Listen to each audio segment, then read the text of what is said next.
So we know the Nashville Predators are keeping their eye out for a right shot defenseman and, of course, always that young center talent. Today, we'll explain why getting one or both of those may not be as easy as you'd think with an offer sheet.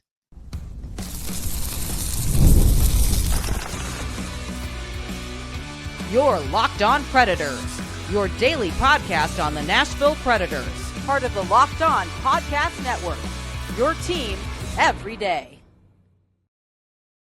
Happy Monday, everyone. Welcome to the Locked On Predators podcast. Thanks so much for making us your first listen of the day. We are, of course, your free daily Nashville Predators podcast.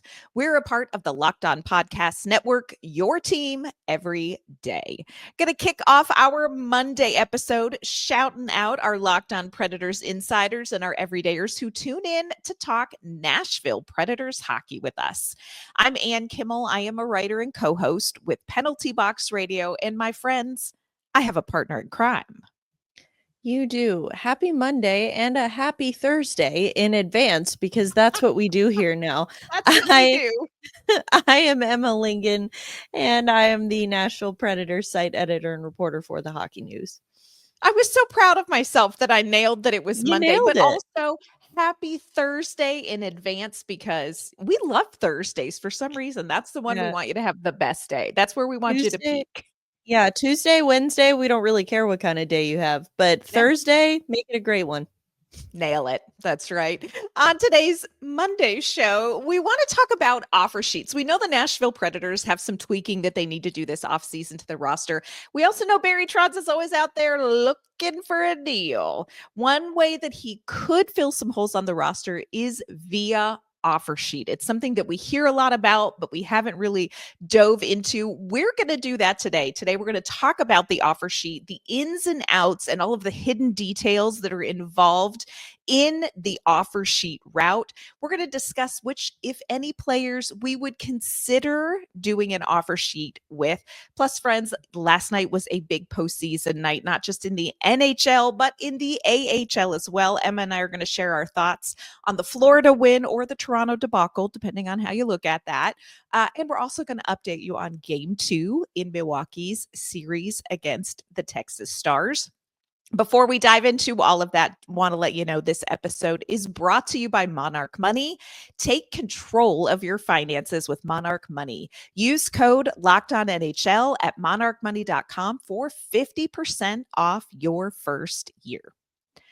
All right, Emma, we know Nashville, we are not where we need to be when it comes to the roster. One of the more creative ways to address issues with the roster is via an offer sheet. And the thing that is so fun to me about offer sheeting is it sounds really fun. It sounds like something that like 8th grade girls made up at recess. And then a bunch of like middle-aged men came in and were like, let's make it even more complicated. So that is how the offer sheet in my mind came to be.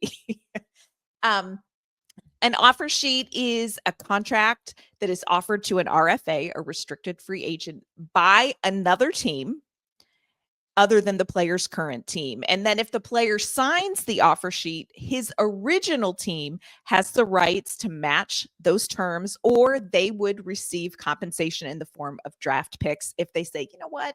Nah, we're not going to match this offer sheet. Now, there are more ins and outs than that, Emma. One of them is the time frame. So the original team has 7 days to think about it. They're going to sit and think about what you have done. And if they're going to take your disrespectful self back into the locker room. I don't really think they do that, but I just think it's more dramatic when you describe it like that. It's an interesting idea. It's not practiced very often. Why do you think it is? Why do you think we don't see more offer sheets happen in the NHL, Emma? Well, first of all, as you have said, it is not a easy and straightforward process by any means. All. But we also don't see it a lot because there's still, like if team A offer sheets a player on team B and then they don't, how do I say this? See, I can't even explain it without it sounding complicated. We need our board with the yarn. That's what an offer Yes. sheet is. It's a board with a yarn. Yeah. But basically, like, you have to send back compensation via draft picks. So if team A offer sheets a player from team B and team B doesn't match the offer sheet, team A gets that player, but then team A has to send draft pick compensation back to team B. So it's not like a total, I'll take this one, thank you. Like, it's, they still have to, there's still give and take. Yeah. And it's not like team A can come into the player and be like, we're going to lowball you like $5 more than what you're making right now. Like, or we're going to offer you $10 million. Like, these middle-aged men who took this brilliant 8th grade girl idea, I mean, they have it down to like, this is how much this is the range of your qualifying offer for this RFA. Like, here is the minimum that you have to offer them to, here's the maximum you can offer them. So it's not like you can monopoly your way through an offer sheet with it costing you nothing. And it sounds like the premise sounds delicious. Like, oh, we can just go and take somebody else's dude by offering them more money. Yes, but also not even close. It's not even at all like that. So it's so complicated. Because you have to, like you said, there's a maximum to it. You can't just say like, hey, Matthew Nyes, we'll give you $10 million a year to come and play for us, because Toronto still owns his rights. And so now for that 7-day period, Toronto has they have the exclusive opportunity to match that offer, but there's still a cap on it. It's not like you can just, because there's a salary cap. It's not like you can Los Angeles Dodgers your way into this and just go pay everyone every amount of money that you have just to build this team of superstars. That's not how the NHL works. So I say this, I'm like, what? Every year we get people asking about, who are we going to offer sheet this year, as if this is something that happens with a ton of regularity, because it really doesn't. Now, last year, of course, I say that last year was a weird outlier because St. Louis offer sheeted 2 guys from Edmonton, and both of them ended up with St. Louis, and looks like pretty good move for St. Louis, especially with Holloway. My goodness. But like, that happened. There was the whole Sebastian Aho thing. That was like 5 or 6 years ago now, with Montreal offer sheeted Sebastian Aho. And then supposedly it was just a coincidence that Carolina offer sheeted Jesperi Kotkaniemi a couple years later, and they got him, but they had matched Aho's offer, so he didn't end up going to Montreal. That's the 8th grade girl creativity that I'm here for. You took ours, or you tried to take ours? Oh, okay. We'll remember that. We're coming for yours. Yeah, that's what I'm here for. The best part about that one was that the signing bonus that they offered with Kotkaniemi, $20, because you know what Sebastian Aho's jersey number is? 20. I love it. But then, oh no, it was just a coincidence. Y'all, it's okay. Lean into the petty. Lean into it. I'm here for it. We are here for it. And it isn't like you offer the draft picks that you want to give up. Right.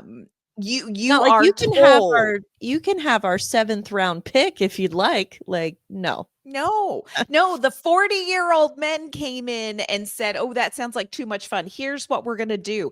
Based on the salary you are offering, we're going to tell you what draft picks you have to give up. And just FYI, they have to actually be your draft picks. You can't go out and get those draft picks and then turn around.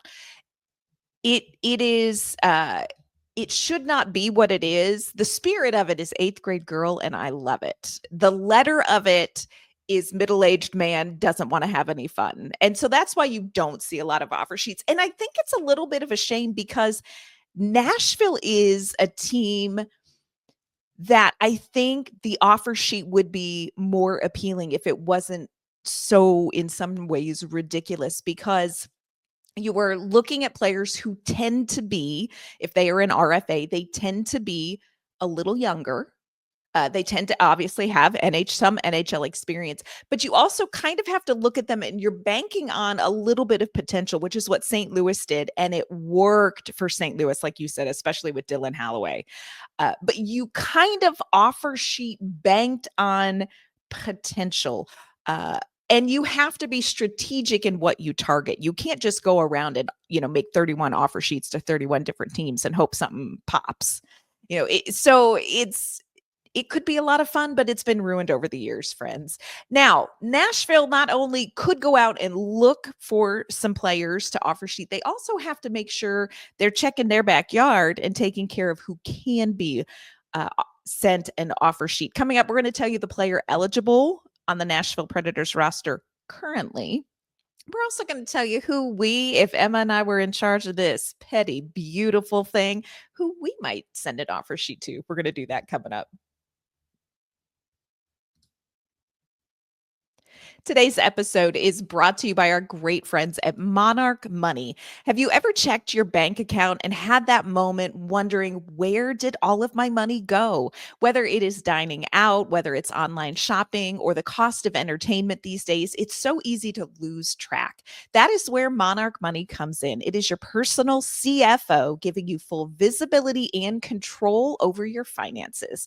Monarch Money, it's not a budgeting app. It is a complete financial command center. You can track all of your accounts, all your investments, and your spending in one place.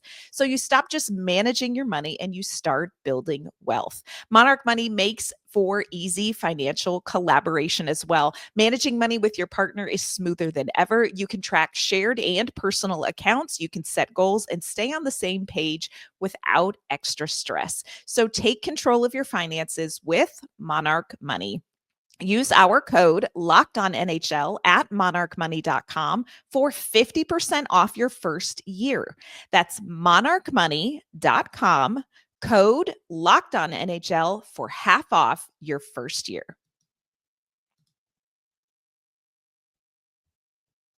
All right, Emma, while it sounds like good fun to go out there and just throw offer sheets around like rose petals as a flower girl down the wedding aisle, it's not the reality of the offer sheet.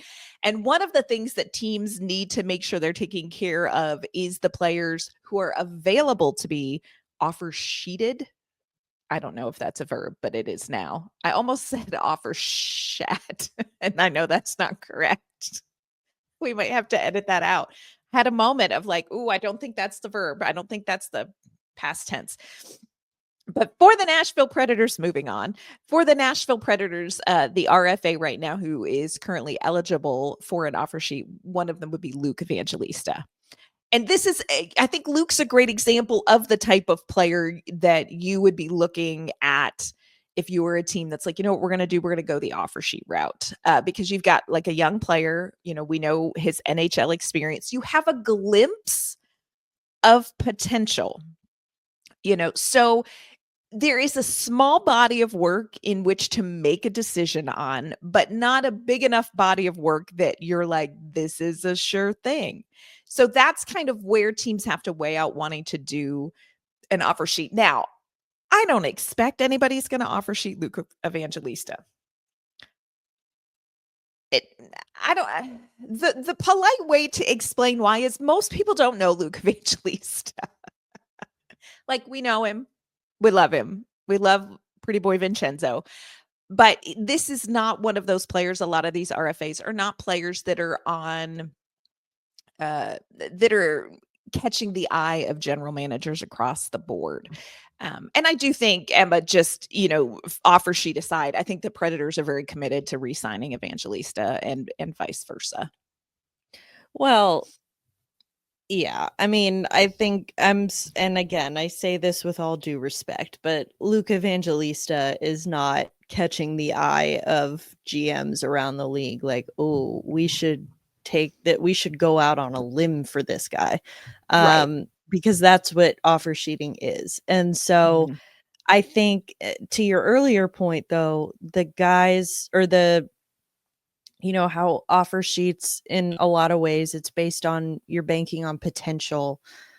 I think some of it too is, if you're looking for that player who's a sure thing, who you're like, yes, this is who we want, those guys are going to be re-signed by their current teams. That's Yeah. the thing. It's like the teams already have exclusive negotiating rights with them. That's the difference between an RFA and a UFA. So it's like if there is a guy, like if we're talking about who I would like to see, it's like who would I like to see on the Nashville Predators? I would love to see Morgan Geeky. I would love to see Matthew Nyes. I would love to see guys like that, Mason McTavish. Like, come on, of course. Yes. But all of those guys are getting signed to extensions. Like they can't. The reason some of them haven't yet is because they can't until it's like June 30th or July 1st. If they didn't get it done before the end of the season, now they can't do it until then. But the point is, I think that, all of, if we're looking at the guys who are eligible right now and who I would say like, hey, if I was the Nashville Predators, I would like to have this guy. Mhm. They're all guys that are, I mean, their GMs have already said like, yeah, this is a key piece of our team. Right. Yeah. We're going to take that one back. The one that jumps out to me on the list of players who are eligible, and the one who I think most Nashville Predators fans would be like, heck yeah, Evan Bouchard. Right shot defenseman, Evan Bouchard. I see your face. I see your face. Let me explain.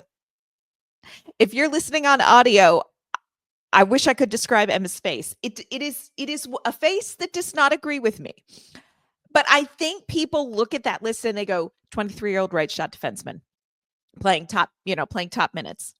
And, he has been, very good for Edmonton. First of all, has he though? He's had some defensive lapses that I think, you have to be mindful of. He also is used to playing with, say it with me, defensive partner Matthias Ekholm, who hopefully we'll see back in the Western Conference Finals, but that's a podcast for another day and a lot of Kleenexes for Anne. But I think people look at that and they're like, Barry Trotz says he wants a right shot defenseman. There's Evan Bouchard. He's young. We should go out and we should get him and we should put him with Roman Josi and then we're done. Here's the hitch in the giddy up, my friends. Here's the hitch in the giddy up. First of all, just from a practicality standpoint, playing with Matthias Ekholm is not the same as playing on a pair with Roman Josi. And that is not a criticism of Ekholm or Josi. That is, these are two very different defensive partners, my friend. Very different defensive partners. The other thing is Edmonton's going to re-sign him. Edmonton is going to re-sign him. And Nashville would have to give up, oh gosh, I'd have to look because, the middle-aged men made it so complicated. They'd probably have to give up at least 3 picks, like a first, second, third round pick is my guess, like off the top of my head, to get Evan Bouchard. I would not do that because you also then have to pay him that salary. I would not do that, Ma. I would not do that. But people look at an offer sheet and go, you mean we could get a young right shot defenseman and just pay him a little more than what his team wants to pay him? Okay. You can say it now. Say all the words. I already said Okay. offer shatted. You can speak from the heart now, Emma. An offer sheet to Evan Bouchard would be an offer shat. That's for sure. Here's the thing. Evan Bouchard, you see right shot defenseman. If you ever watch Evan Bouchard play, he is like Justin Barron, but with better offense. He does not play like, yes, And he's a Emma fantastic. loves that. Emma loves that style of play. Go ahead. Because the Predators' defense was just so good this year. Yeah. So here's the thing. I think that's Evan Bouchard, very gifted offensively, not taking that away from him at all. But he is such a liability in his own zone. And when the Predators already have enough of that to deal with on their roster, they don't need more. And he currently plays for a team. You're talking about who his defensive partner is. Frankly, I don't think that has as much to do with it as the fact that he plays on a team with Connor McDavid and Leon Draisaitl and guys who can outscore their defensive mistakes. And the Predators have not shown that they can do that. I mean, again, he is Justin Barron with better offense. Like, I'm not saying that they're the same player. I'm not. But I'm saying that in the sense that they are both complete liabilities in their own zone. If you're looking for a big right shot defenseman, especially if you want him to play with Yossi is already a gifted offensive defenseman, and he's actually good in his own zone as well. I think when you're looking for a big right shot defenseman to play with Yossi, you need someone who's more of a stay at home defenseman type. And I know that those guys aren't as flashy because they don't score all the goals and things like that, but you don't need them to. You need defense. This team needs defensive, sound defensive play. Evan Bouchard is not going to give you that. But for the cost of a couple of draft picks, he could make the Nashville Predators 2 years back to back one of the best teams at defensive zone turnovers. Yeah, right. I mean, there's always an upside. So, but anyway, I'm saying people look at that and they're like, it's not a menu. Offer sheets are not a menu. Now, you did mention somebody that I was like, okay, that would be somebody that I'd be like, that would be fun. And that's Mason McTavish. Now, this is another player that I absolutely think his team is going to re-sign. And the Predators are not going to offer him, enough. And again, remember, you can't over-offer because that takes the fun out of it. But that's somebody that I'm like, okay, I could see, the Predators being like, we want a young centerman. And maybe an offer sheet would be the way to go, but you're not going to get the 3rd overall pick out of Anaheim's hands. They're not going to be like, you know what? You're right. Go ahead. So as much as I love the idea of the offer sheet, Emma, I love the spirit of the move. The reality is it's easier to go free agency or to straight up trade if you are looking for a piece to fill it. It's a shame, though. Can we agree it's a shame? Because this could make it so much more fun if the offer sheets were executed in the spirit of the 8th grade girls that created them. Yeah, it could be. And if, I don't know, it's the fact that teams then have to, or the team that currently owns that player's rights needs to then, they then can match the offer. Right. That's the other part that I feel like people forget. And it's a very key part. It's not just like, oh, if we make this offer to this player, we get him. No. His team is probably, and again, like you're talking about McTavish, for me, I think Morgan Geekie would be a fantastic addition to the Predators. The problem is the Boston Bruins have literally come out and said, we are re-signing him. Right. So right. It's like if you're Barry Trotz or whoever, it's not just like, well, let me just see if I can tempt him, because you can't. And so I just, I get it. I get why people get excited about it, but it's not a thing. It's not a thing that happens a lot. I know last year has sort of skewed a lot of people's perspective on this because of what happened with Edmonton and St. Louis, but it's just not. Well, and part of it is who you've got to be smart about who you target. And I'm not talking about player. I'm talking about team. Yeah. You've got to know who are they interested in resigning? How much salary cap space do they have? Is this a player who is a bit of a redundancy on their roster and they're going to go with somebody else? Like, you can't just go around and be like, who I'd like? I'd like Leon Draisaitl, and I'm going to send him a piece of paper with a little box that says check yes or no. Again, though, wouldn't that be way more fun, NHL? Something to think about. Coming up, we are going to pivot away from offer sheet and talk about rosters that already exist. One that was successful last night and one wasn't. We're going to talk about the Florida Toronto Game 7. We're also going to update you on Milwaukee. All right, Emma, I'm trying to regroup after the Evan Bouchard, your Evan Bouchard comments. Oh, that was so great, you all. Happy Monday. It feels like a Thursday on the show. That was so beautiful. Well, hey, you deserve part of the credit for that. You came up with offer chat. So, No, I'm so sorry if your children are listening in the car or my mother. Sorry, yeah. Mom. Or my mother, actually. Or your mother. Oh my gosh, we've got to do better. We'll do better, moms. Do want to just catch up. This is non-Nashville news, but I think worth talking about last night, Game 7 in the Florida-Toronto series, the game back in Toronto, on Toronto's home ice. They are going to get to the Eastern Conference Finals, Emma. No, they're not. They lost, what was it? Was it 5-1 or 6-1 by the end? Oh, was it? It was a lot. It was 5-1. I don't know. Was it 6-1? I'm gonna be honest. I'm gonna be honest. I ended up going with like 5 minutes left, and I took a shower because I was like, "This is over." Oh, it is 6-1. So Florida did score again. Okay. Yeah. I'm sorry, but I said this beforehand. You did. It would be the most Leafs thing ever to get to Game 7 and lose at home. It would be the most Leafs thing. And listen, I know a lot of people out there just have this visceral hatred of the Leafs, like, and whatever, for people who have that hatred, God go with you.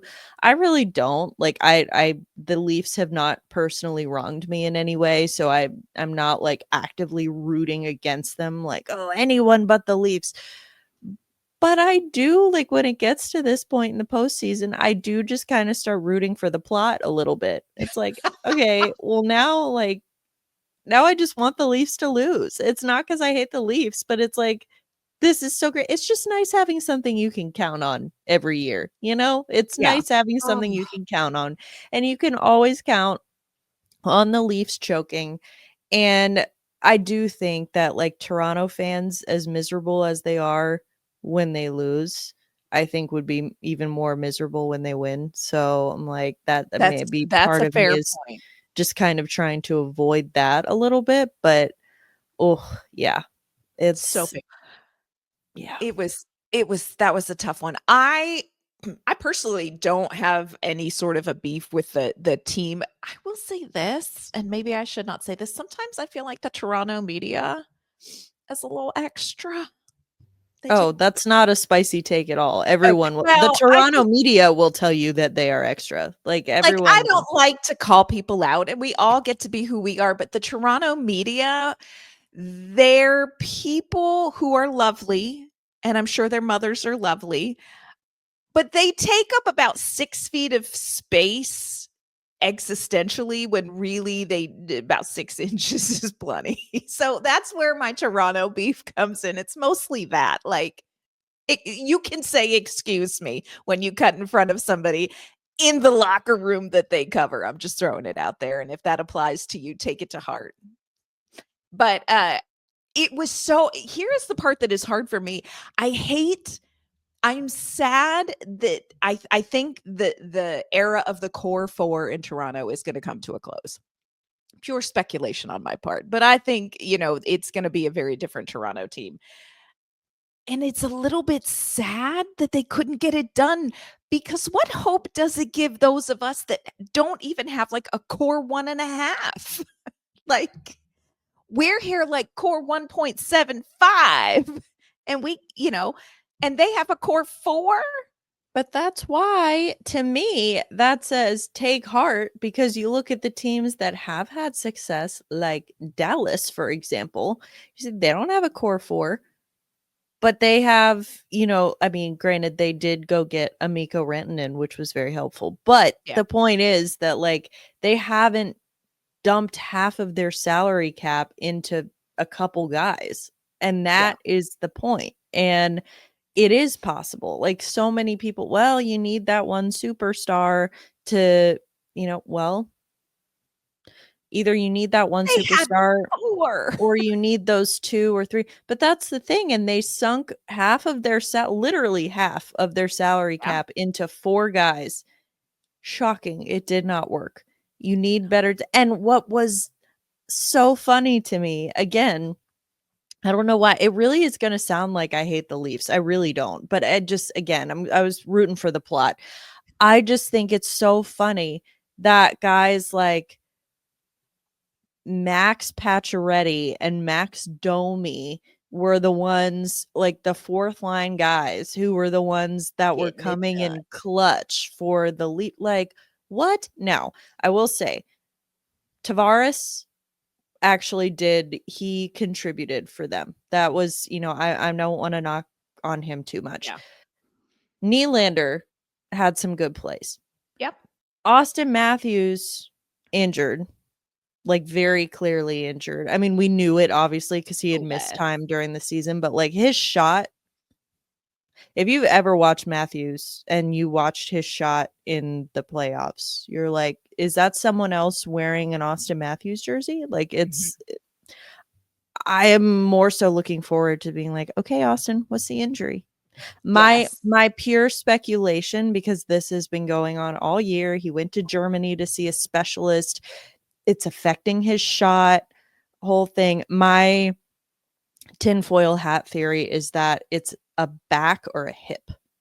I'm going to We go with know back. a guy, Austin. We We know a do. guy. We do. You don't have to go all the way to Germany to see him, but You tell us. I'm thinking back. I'm Yeah. thinking it's a back injury. So now I'm just like looking forward to seeing if I'm right. Yeah. But I think that it's Marner. Marner is the one that you knew, like you already knew he was going to be gone after this year, like pretty And his much. comments after last night's game, you got to think, buddy. If you don't want to stir the drama cauldron, you got to think. Here's the thing.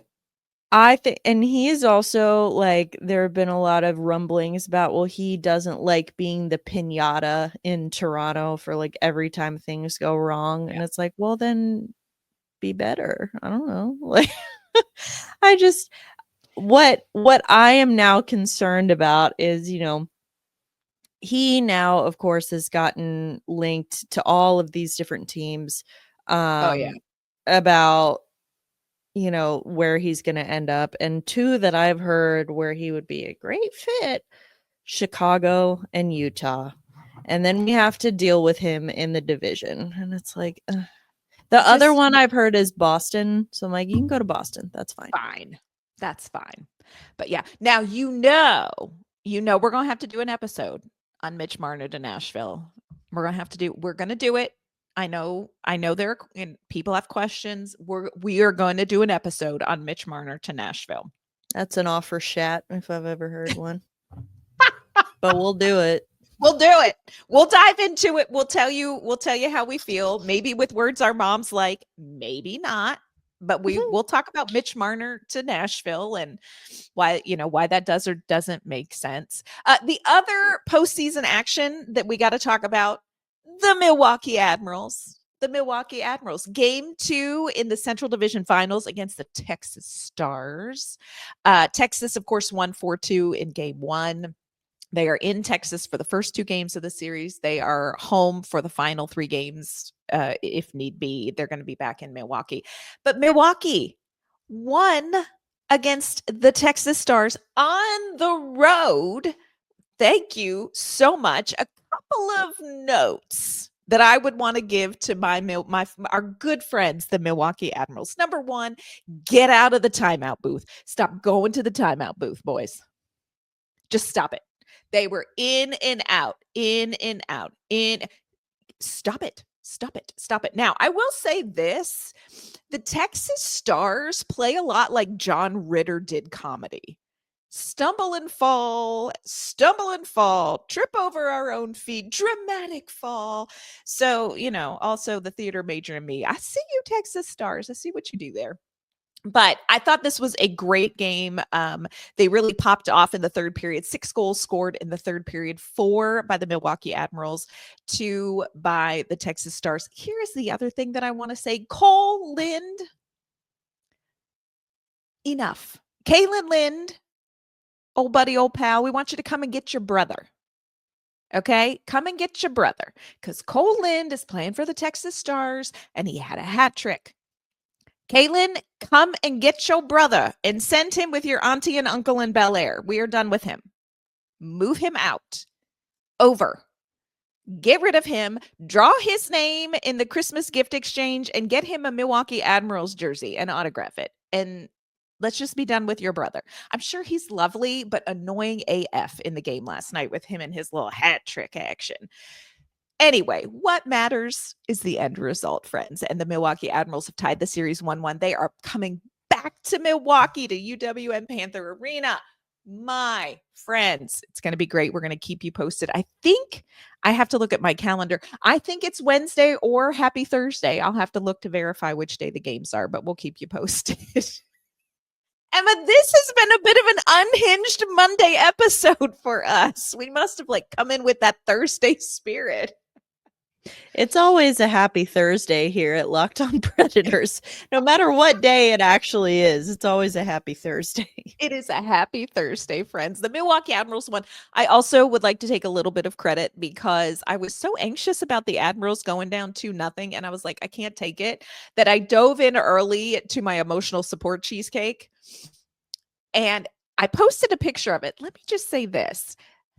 It's turtle cheesecake from Publix. If you've not had it, what are you doing? It's like chocolate chips, it's roasted pecans, it's white chocolate chips, and it's caramel on top of cheesecake. Somebody asked me, they said that looks like black beans and corn and tomatoes on cheesecake. And I'm like, how Southern? What in the broke down Confederacy do you people eat down here? That is not even real. It's turtle cheesecake, friends. And so I just want to publicly say that I am committed to eating a slice of Publix turtle cheesecake from here on out, because I feel like maybe leaning into the emotional support cheesecake early just gave Milwaukee what they needed. So you're welcome, Admirals. I'm here for you on this Thursday. We don't know, you all. Actually, we do know, because tomorrow we are going to tackle Fake Trade Tuesday. Of course, we're going to talk about some other things. We're going to talk about salaries that we do and don't like on the books. We're kind of leaning into the money this week. So we're going to talk about salaries on the books, what we like, what we don't like, a salary that is movable and a salary that is not for the Nashville Predators. But we are also going to take a look at a fake trade and tell you what we think about it for Fake Trade Tuesday, coming up on tomorrow's show. Emma, before we log off on this Monday/Thursday, will you let everyone know where they can find you and your work? You can find me on social media at Emma_Lingan, and you can find my work at the Hockey News.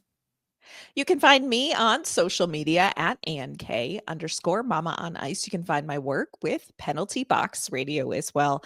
Good friends, that is going to do it for this alleged Monday episode of the Locked On Predators podcast. Thanks so much for making us your first listen of the day. We are going to be back tomorrow to talk salaries and fake trades. We will see you then.